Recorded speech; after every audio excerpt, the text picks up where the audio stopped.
Hi and welcome to Lesson 5 of WooCommerce Dynamic Pricing, Debugging, Formatting, and Best Practices.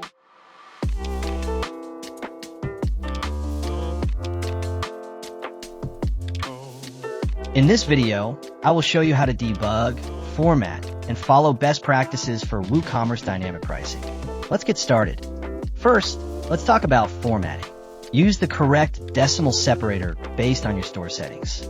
For example, use a comma if your store uses it. Avoid using symbols like percentages or dots if discounts are not working. Enable debugging mode by opening your wp-config.php file. Here's some best practices. Display discount information as text like, buy 2, get 30% off. On your product pages, test rules before going live.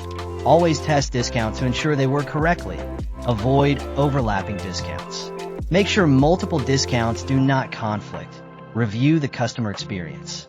Check how discounts appear in the cart and checkout page. Ensure customers understand the discounts.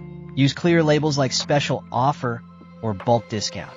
Display discounted prices prominently in the cart and checkout page. Test the customer journey to ensure everything works smoothly. Once you have set up everything, save your changes and test your rules. Check the cart and checkout pages to ensure discounts are applied correctly. And that's it. You have learned how to debug, format, and follow best practices for WooCommerce Dynamic Pricing. That wraps up our lesson. For more plugin tutorials, subscribe to Sleekr Digital.